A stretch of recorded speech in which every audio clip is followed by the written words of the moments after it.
If you're looking for homeschool sanity, welcome. I'm Dr. Melanie Wilson, Christian psychologist turned homeschool mom and curriculum author. But I was once so disorganized, I thought I had to quit homeschooling and stop having kids. Now, by the grace of God, I have 6 homeschool graduates. Whether we're discussing parenting, productivity, or practical tips, I pray that this episode is just what you need for happy, healthy homeschooling. Hey homeschoolers, consumerism is a battle for us, and it's something we want to teach our kids about. My guest today has experience in teaching kids to combat consumerism with good old-fashioned hard work.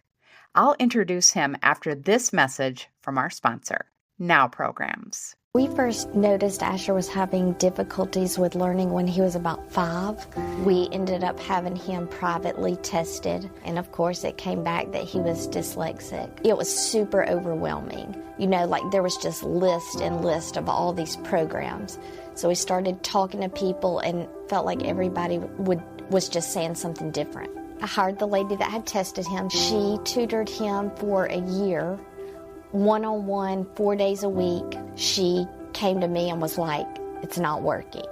Thankfully, she had met Dr. Conway. She just highly suggested the Morris Center. From there, my husband and I got in touch with the Morris Center, and Dr. Conway spoke with us over the phone, and you could just really tell his expertise in dyslexia. Enroll your child or teenager at themorriscenter.com, or for virtual sessions, visit nowprograms.com. Keith Phillips is a former U.S. Army helicopter pilot who, along with his wife Becky and their 6 children, is dedicated to building productive families and enduring Christian legacies. He introduces BUNKEYS, small DIY linked log cabin kits, to America, promoting family unity through shared, meaningful work. Keith believes in the power of family and community with work as the cornerstone and advocates for living a life of biblical producerism. I so enjoyed our conversation. Keith, thank you so much for joining me here on the Homeschool Sanity Show. I am really looking forward to discussing this topic of consumerism and how we can combat it in our families. But before we dive into that topic, I would love to have you tell us more about you and your family. Yeah, absolutely. So my name is Keith Phillips. I'm a U.S. Army vet, used to be a helicopter pilot. Got stationed and deployed all around the world and had all kinds of fun and not so much fun with that. And my wife joined me on that journey pretty early. We were married, actually an R&R from Iraq back in 2003, and spent some time in Germany together, Korea, significant amount of time at Fort Bragg, where I did most of the deployments from. And now we have 6 children. My wife stumbled onto a particular homeschool community thing, which is kind of nationwide, kind of worldwide. And I was really sold on homeschooling because she saw what it was producing. There was an interview with some high school seniors that had just post-high school seniors, just post-graduation, had graduated a couple months earlier. And she said, whatever those kids are on, that's what I want my kids on. Like, we'll take it in high doses. And we had not been convinced at all. In fact, I think we would have said that we were not remotely interested in homeschooling before that. And that changed everything. And so now we have 6 kids between the ages of almost 17 and 6. And there's no other considered option. And we love it. Oh, well, that's great. That is great. As a mother of 6 homeschool graduates, I love hearing that, and I can relate to it in many respects. And before I continue, I just want to say thank you so much for your service to our country. My father was a veteran, and because I had quite a bit older father, my father was on the front lines in World War II, and people find that hard to believe. But people would often say, "Oh, is this your granddaughter?" to him. Yeah. Um, I was just the oldest child of a veteran, and I'm just so proud of what he did for our country and for the world. And so I just want to thank you too. Yeah. Okay, Absolutely. so let's jump into our topic. Can you discuss and explain what you see as the biggest dangers that consumerism, and I mean, I don't think there's any doubt that consumerism is bigger and badder than ever at this time in history. What are the biggest dangers that this poses to family life in particular? So there's a quick answer and there's a long answer to that. The quick answer, I believe, is that consumerism is it's actually not it's actually not, it doesn't have a positive existence. It has a negative existence, much like anything that's bad does, right? It only plays off the good. The good that we're neglecting in consumerism is what I call a biblical producerism. So we are created to produce. Okay, so Genesis 2:15, God took the man that He had created him, put him in the garden to work it and keep it. That means cultivate and protect, produce and protect, however you want to parse that out. And then He created woman and said, help him do that. So like that's primordially what we're supposed to be doing. We're supposed to be enjoying it. We're supposed to be finding fulfillment in it. And post fall, like that's more difficult to do. But it even that calling, even in its cursed condition, its fallen condition, is much better than anything we can find trying to do an end run around it. Consumerism is an end run around it, and consumerism is a philosophy that says that the good life is one in which you consume and recreate. Mm. And what's very interesting, and the writer Wendell Berry talks about this in a chapter in a group of essays called What Are People For? Mm. And he says, we're defeated at work because there's no joy in our work. And we're defeated at home because there's no joyful work in our home. And so family time has become relegated to consumption. We come home Mm. to eat, to watch television, to play video games. A lot of recreation historically you've had to pay for, right? And now we've kind of moved into a weird time where now we're actually selling ourselves to the recreation via the apps that want our data and are using neuroscience and the best video editors and stuff to make sure that they don't lose your attention and can keep you on that endorphin dopamine kick addiction for the next little hit, so that they can continue to exact what they want from you, which is ultimately money. But really, it comes down to the worldview. And what's the biggest danger? The biggest danger is it's so ubiquitous that we don't know it's a thing. And because we don't know it's a thing, we don't know how to combat it. We don't know we're a part of it. Keith, you mention the concept of family work as a way to resist consumerism. Can you define that for us? What does that mean? And why do you think it is so essential? Well, it's going back to the what are people for question. The primordial calling of man is to work and keep that which he is given, right? So we as people in this mediating institution of family that is neither individual nor state, but it's in between, right? We're supposed to be working. And historically, that's what people did together.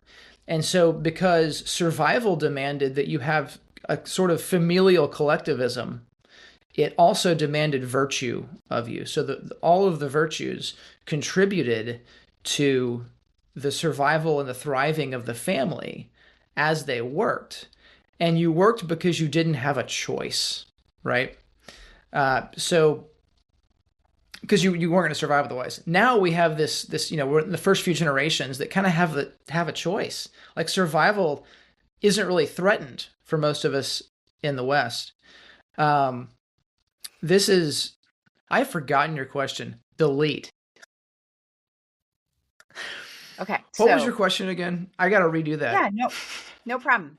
I just said, how can parents intentionally incorporate family work Family into their work. daily routines to instill values of contribution and cooperation rather than consumption? There we go. You Sorry, know I'm what? getting my notepad Hold out. on a minute. That is not Require. right. I moved down. Okay, stop. Oh, you get the wrong one. I'm not the only one. Where's my pen? This There it is. this There's is my going to pen. be an amazing interview, by the way. Ah, It will. once we It get will. it We're done, going to it'll be clean it up. great. Okay. So I had asked you, and I won't ask it again. But Yeah, I just said you mentioned the concept of family work as a way to resist consumerism. How would right. you define Family work family resisting work, and why is consumerism. it so essential? There we There it go. is. Okay. So primordially, we're called to that again, right? Like we're supposed to be working. We're supposed to be preserving and protecting that with which God has entrusted us. And so having family work was just kind of a assumed thing for a long time because you had to have it to survive. And there's a familial collectivism that happens to make sure that you survive. But in the West now, in particular, like we're not so much concerned about surviving. So then what do we do? And the choice for a lot of people has just been, well, I'm going to enjoy my consumption. The problem that we have, and I've written about this extensively on my Substack, but the the choices that we make and the way that we live actually starts to disintegrate the family because dad goes to work over here, mom goes to work over here, kid one goes to school here, kid two goes to school over there. You come back together to recreate, and that's it. Well, what is the family for at that point? It really ceases to have a function and a purpose because it's not serving the purpose that it initially had. So we're in a weird position that we're actually having to choose to do something we don't have to do, which is work. And for us, it has come in the form of family businesses. It's come in the form of living, for us, a somewhat agrarian life, though it doesn't have to be that way. People can do it in the city too. Uh, but doing it in such a way that we actually incorporate everyone into what ordinarily would have been the survival of the family in times gone by. We've got to have a philosophy, though, underpinning it that makes us make the hard decision to work instead of just goof off and watch television and become passive people. When most of the world is doing that and thinking that that's the good life, and then also teaching it to our kids. Of course, the easiest way to do that is to start early. Chip Gaines, in his book, talked about loving Saturdays, and particularly loving Saturdays because everybody worked really hard together for like the first 6, 7, 8 hours of the day, and then they went out and had fun. And he thought, man, if I could do that 6 days a week, that would be great. Well, that's the kind of life we want to instill. Mm-hmm. Yes. And while you were talking about how, each family member in most homes today is working or going to school separately, it's also the case in my experience that when everyone comes back home, they're also consuming separately. It They isn't are. as though, oh, we're going to have family time and we're all going to enjoy playing a board game together or even watching the same show. People are going their own way to consume as well. So I am really appreciating what you are saying. And so my next question is, how can parents who are listening to us today intentionally incorporate family work into their daily routines the way that Chip Gaines was talking about? Do you have some ideas for us?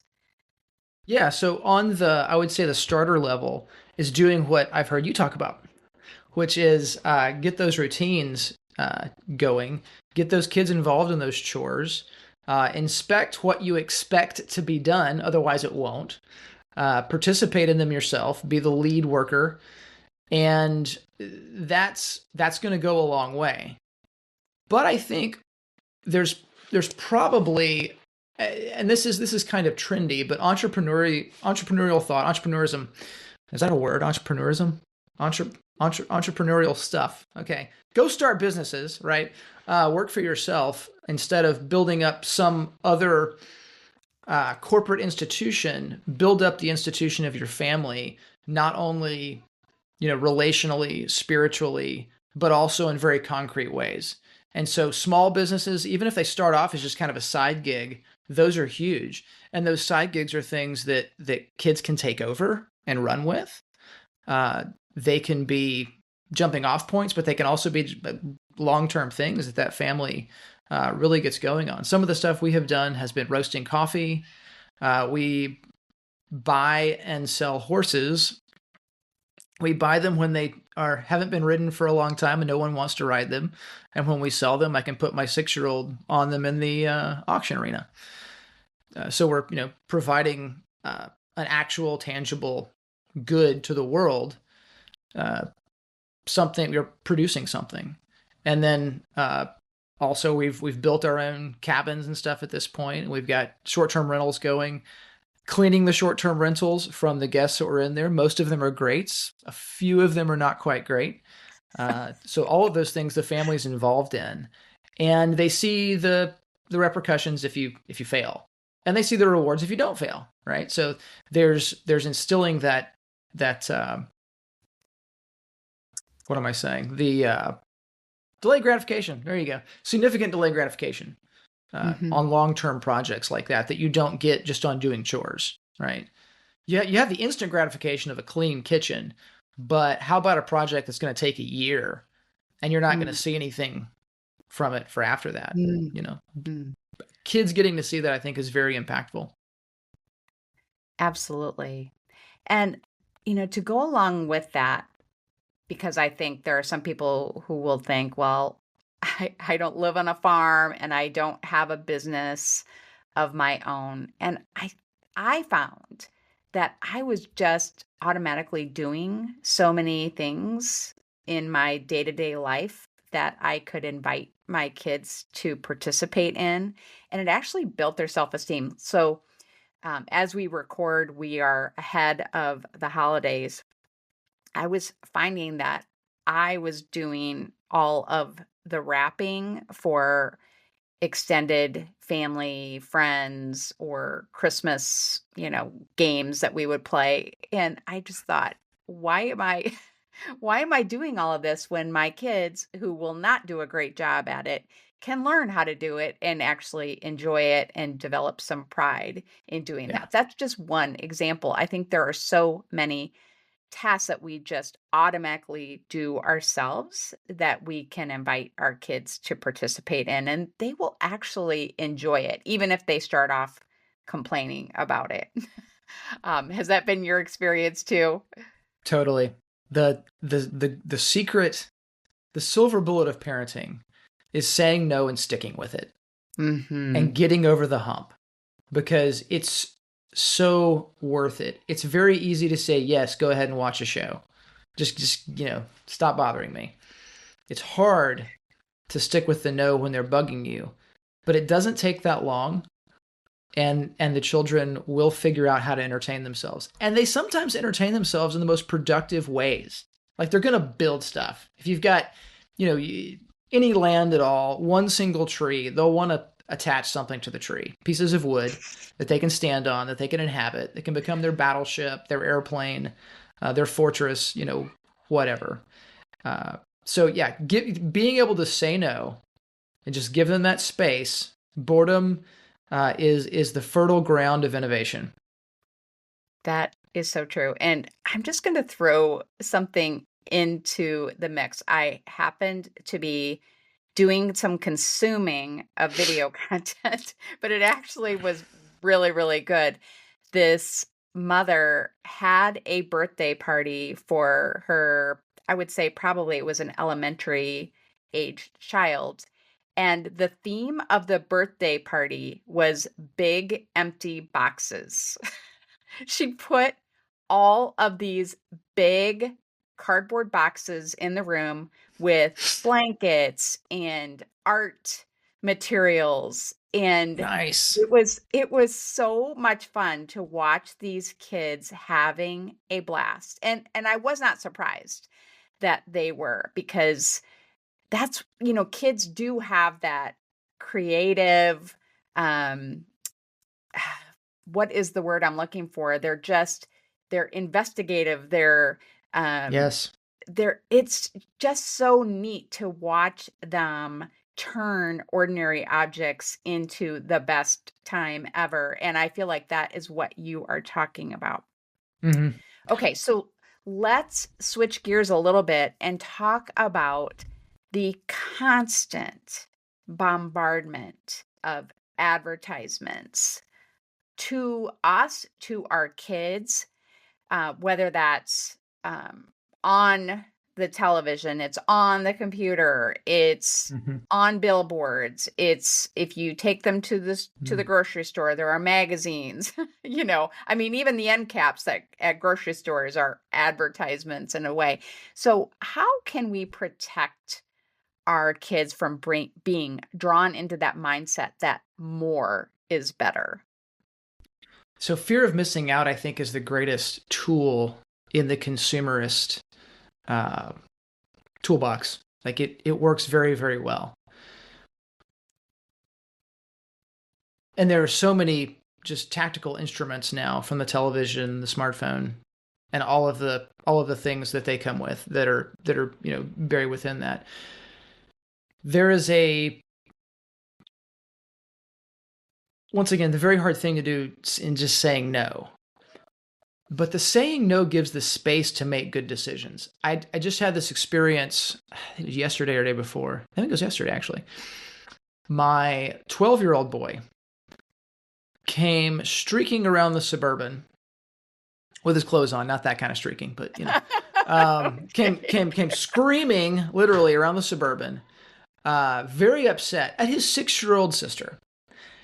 And I cannot remember what it was about. He probably can't remember what it was about at this point either.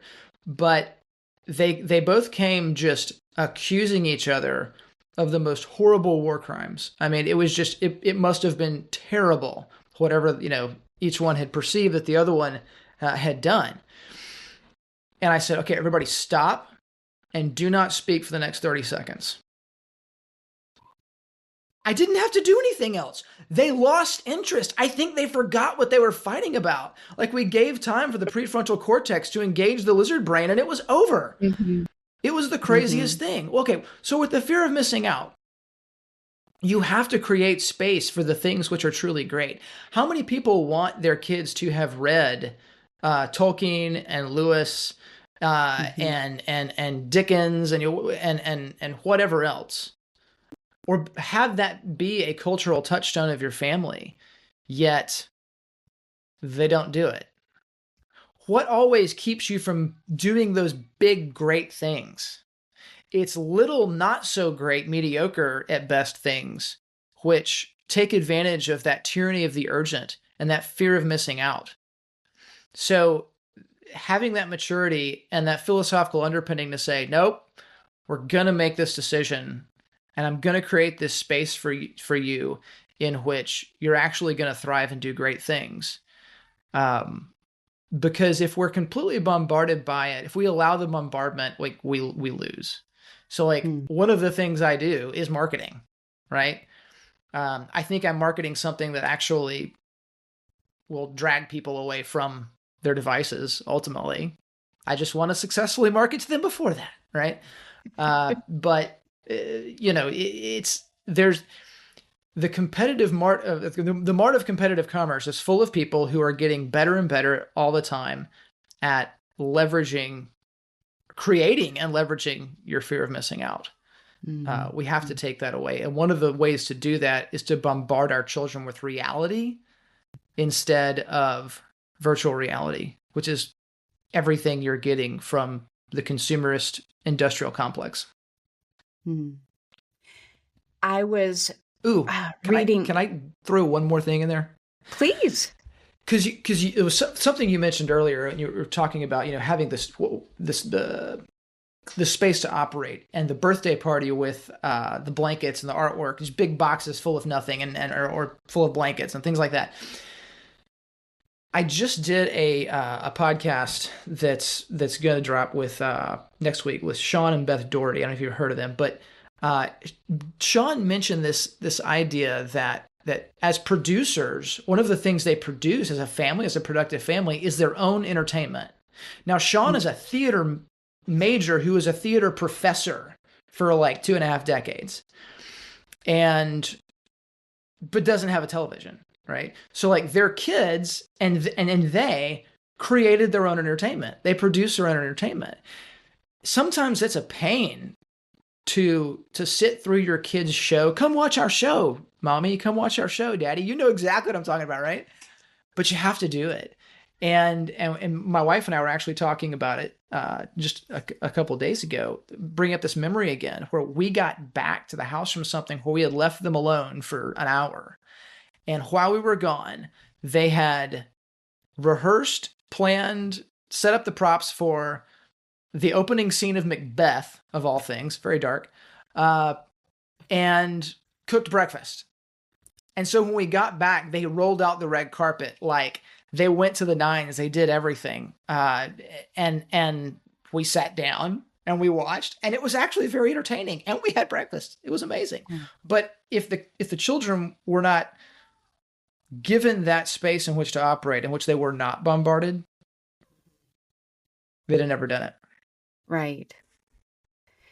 So I suspect, because I have been in this place as a homeschooling mom before, that many of my listeners are saying, yes, I want to do this.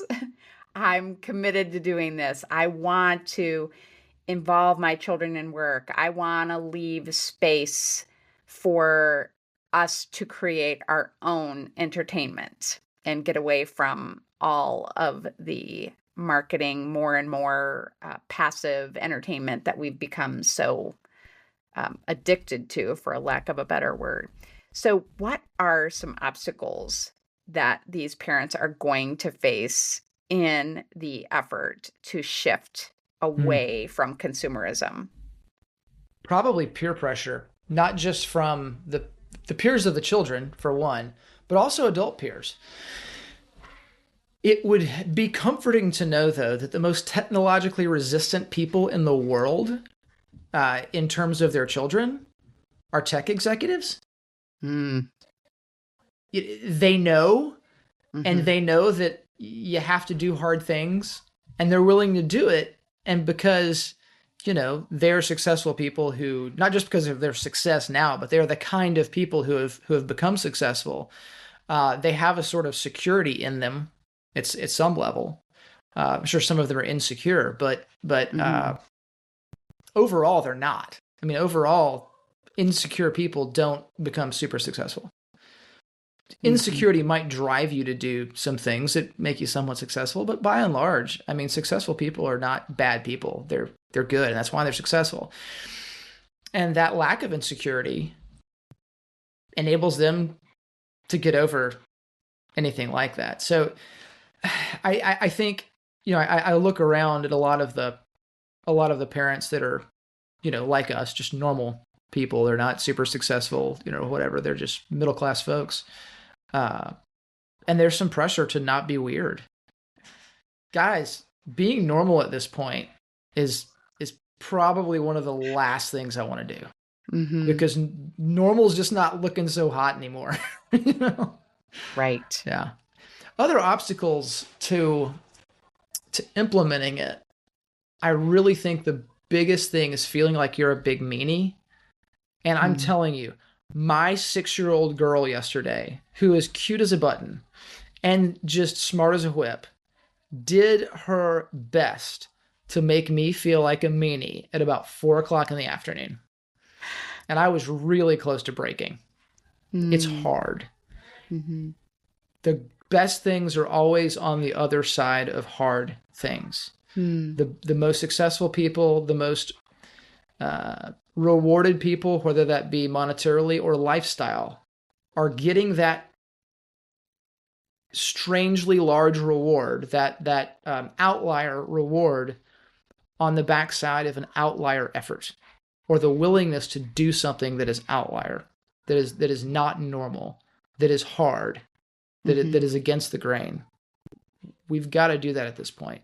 And I could go on, drone on for hours about the history of how we got here.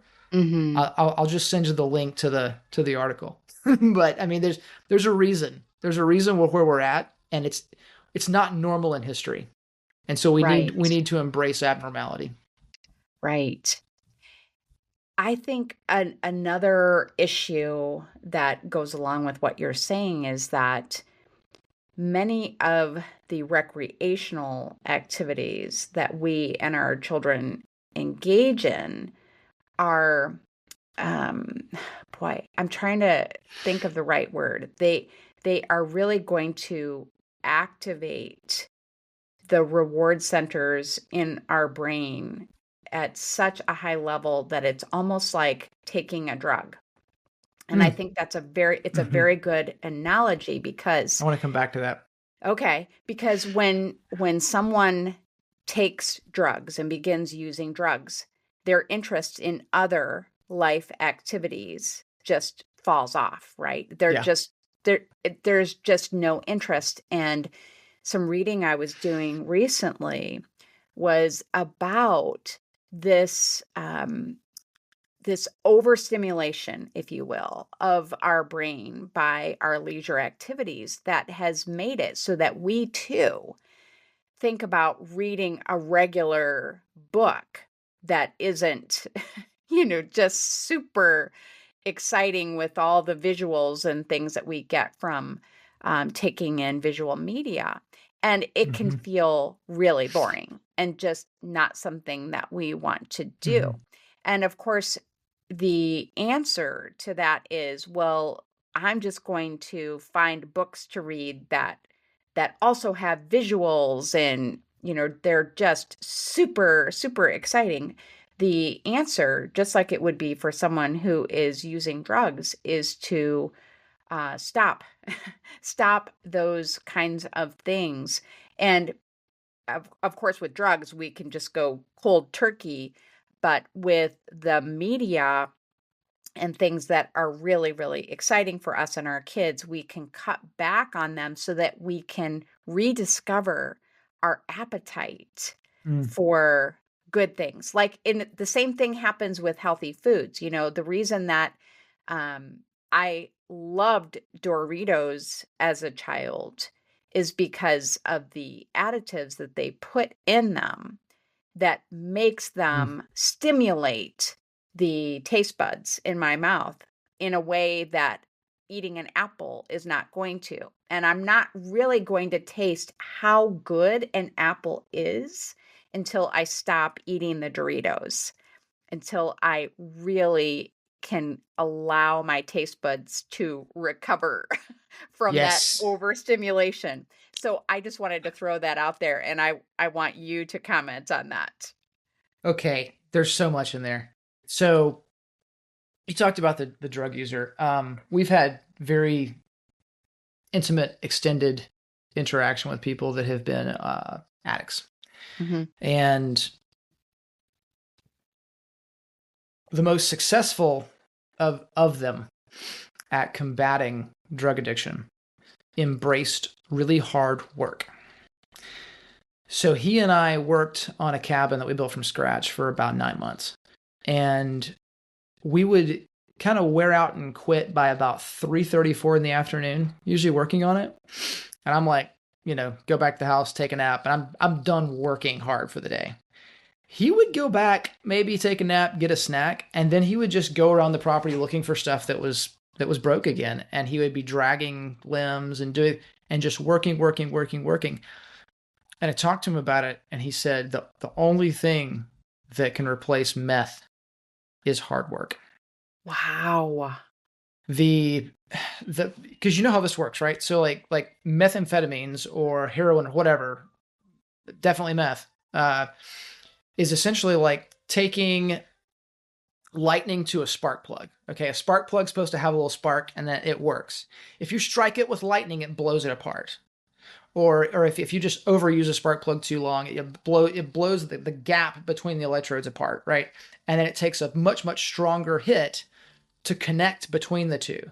And that's exactly what the synapses in the brain are doing. They're slammed so hard by the drug that makes you feel so good, but then as you move on, just to not feel like garbage, you need Mhm. it. Mhm. So the only thing that would have that effect for him was hard work. He just became an incredibly hard worker. And he Mm. lapsed at one point. He's come back now. I think he's been good for closing on 2 years again, which is good, you know. But it's so difficult because there are so many things that can trigger you back into that. Mm-hmm. But you also talked about just your sensitivity and everything. So bringing this into, you know, the more of the, hopefully the normal mainstream here. Uh, it's in tasting food. The Doritos just are like culinary meth. Like so many Mm-hmm. things are designed to do that to you. They're hitting at 10 every time, right? Mm-hmm. So anything that hits at a 2 or a 4 just seems so blasé. Well, what we're doing is we're decreasing our ability for enjoyment. We're Mm-hmm. decreasing our Mm. sensitivity. If you think about what an anesthetic is, it's the opposite of aesthetic, right? It blocks aesthetic. Mm. Mm-hmm. Mm-hmm. To see some songs, to know beauty is to know pain or something like that. But there's a connection of the pain and the beauty, the to have a relationship. That's the nature of love, to mourn when it's gone, right? So there's always that contrast in there. If your level of contrast is 0 and 10 and you can't sense anything in the middle, you're in a bad place. But that's where we're at. Like culinarily, sociologically, the news is wonderful or terrible and nothing in between. Mm-hmm. The Our food is extreme.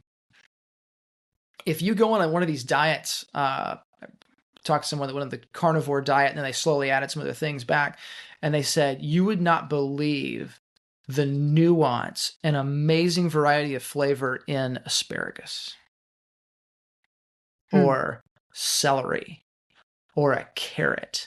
Because if you haven't had those things and you add them back slowly, you have this incredible ability to appreciate beauty in taste that you didn't have Mm. before. The anesthetic is removed. So by providing us with this overload of stimulation all the time, it becomes kind of like an anesthetic. We can no longer Mhm. appreciate things. And so one friend, actually, I'm talking to him this afternoon, Eric J. Roman, he's kind of a business coach. One of the things he has people do, because we have such a hard time just being present and enjoying things, is he makes people go out in the woods with him, and they just sit there for an entire hour, and all they can do is observe. They can talk about their observations, but that's all they can do is Mhm. observe. Mhm. Because you've got to bring yourself down to that level where you can know something and appreciate something besides, a stimulation, almost good enough to kill you. You know? Boy, that is really profound. I think if people would recognize that they are limiting their ability to enjoy normal activities, it would change how they spend their time. So I really appreciate that message that you're sharing with us. Okay, so very inspiring. And I know that you have created some resources to help families move away from consumerism and toward work. Can you share what those are? Yeah, so we just recently started a podcast. It's called the Stay at Work Home. A lot of people are now familiar with stay at home work, but we don't want to just do that. We want to have the Stay at Work Home. So that's the podcast. So you can check that out. Um, Also, my Substack for those who like to read uh, long wandering essays. You can check that out. It's called The Memeticist, which is a very difficult thing to spell. So maybe I'll give you the link. But basically the tagline on that is critiquing modernity and embracing the given life. So my big long essay on consumerism is on that. And I did record it on voice, so you don't have to read the whole thing if you want to just listen to it in the car. Uh, and then thirdly, our business, heartlandbunkeys.com. We we're actually kind of the marketing arm of a company called Bunky Life in Canada for the U.S.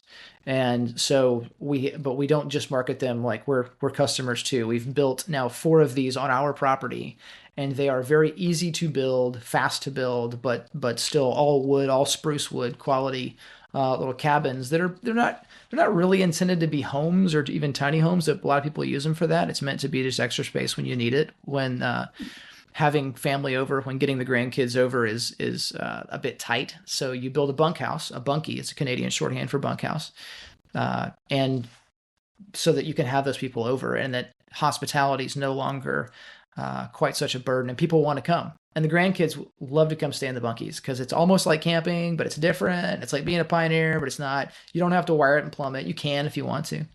Okay.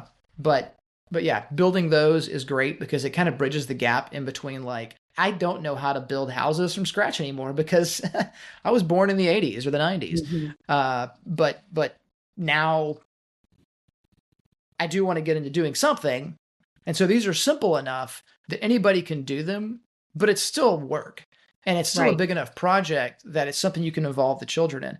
And this is a point that I'm sure you've probably made a lot. Like, you bring the children along for the work, and they're not going to take over the work. They're probably not going to last at it when they're really young. Right. Maybe they're only working with it for the first 30 minutes, and they're slowing things down then. And that's okay. It's going to pay off later. But after that 30 minutes, don't force them, don't slave drive them into continuing to work really hard all day with this stuff. Let them go play. They're going to play around the work site. They're still going to be around you. They're going to be creating worlds all their own. They're going to be creating baseball leagues. They're going to be coming up with the rules. They're going to be doing recruitment. They're going to be doing negotiation. They're going to be doing all these things around your project. And at the same time, they're going to be absorbing what it takes to manage a larger project from beginning to end. And so one of these kits, depending on which one it is, it takes between like 1 and 4 days to build them with a group of, say, 4 competent adults or teenagers. Okay. And it's a great opportunity. Like I say, we market these things and we use social media marketing, and I have my clips at 1.5 seconds before I flip to the next frame and all this stuff to get attention. But then if somebody actually buys one, sorry, you just got yourself, 4 days on the kit itself, plus all the other stuff you got to do, where you're not looking at your phone. And you can actually bring everybody in the family together for this project. And for a lot of people in the U.S., the idea of Airbnb-ing them as like a low cost of entry to short-term rentals is a very, very popular way to do it. And the maintenance of that as a business also becomes a family touchstone. One other thing that I didn't think about earlier, and I'll give you this as well, is we have a reading list of, I think it's 10 books that they're older books. I don't think any of them are, some of them might be fairly recent. I think the one that is about a child in Africa is fairly recent, but they all involve families working together and they make it look good, So read those things. And one of the things you can do, because you can't work all the time, you have to do recreation, but you produce your own recreation. And one of the ways you produce your own recreation is by reading it yourself and reading it out loud as a family, no matter how old the kids are, read out loud. And it's not just that there's a cognitive development thing going on that's making you smarter and better or whatever. It's that you've all got the same inside jokes now as a family. You've all got the same cultural touchstones. There was a famous instance where there was a telegram. I think it might have been from FDR to Winston Churchill or something. And he quotes the Old Testament. And he says, my people are as your people, in response to, I believe it was the oh man, I'm forgetting it now. The battle of the air war, the initial air war from the Germans, the Battle of England, the Battle of, what's that called? Forgetting it. But he only had to quote this verse, and the other guy knew what he meant, right? And what if our families were like that? Well, if we read together, whether it's scripture and also all of this other, rich literature, that's what happens. Yeah, I just love it. And I completely agree about reading aloud as a family. Even just going, to speak to what you had said about your friend who has people sit with him in nature for an hour, just going on hikes as a family.